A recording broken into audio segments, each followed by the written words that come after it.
Once again today, avoid outdoor burning. Be careful with anything with an ember or spark because we have the ripe conditions for if a fire were to get started, it could quickly spread. So elevated concerns about that.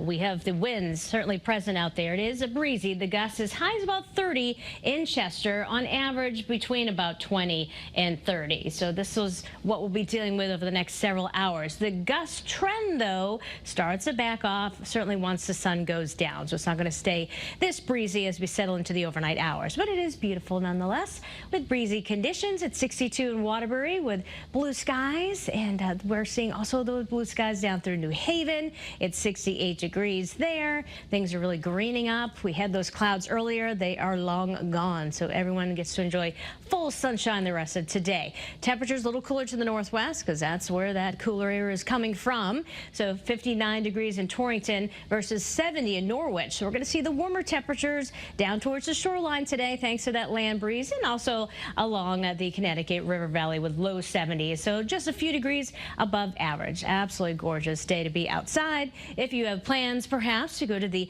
Yard Goats game, I went last night where it was a little bit warmer and I was okay with, you know, one of their Yard Goats little hoodies and things like that. But you might need, make sure you have your Yard Goats sweatshirt. You might get a little cool because of that wind initially. And 64 at first pitch and then 57 by the ninth inning, but beautiful weather. So if you're going to be dining outside this evening, inland at 6 o'clock, 67 degrees with those winds starting to die down, 67 also along the shoreline, a little chillier as we go later in time. And of course, as you go towards the hills, those numbers will be a little bit lower.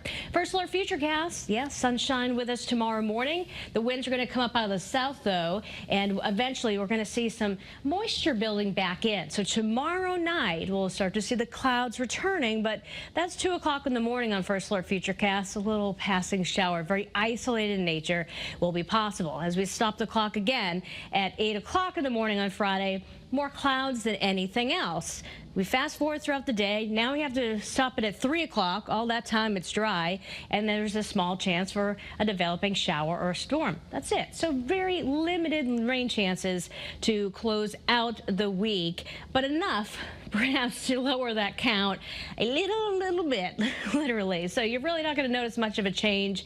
Probably will take until Saturday, especially those areas that do get rain, for that count to start to drop back off again. So again, we're talking about the rain chances climbing as we head towards the weekend. And know what else is going to be going back upwards? The dew points. It might feel a little stickier late Friday into Saturday, supporting some rain. It'll be warmest on Friday with a high of 78. Showers appear likely on Saturday. What happens Sunday through Tuesday?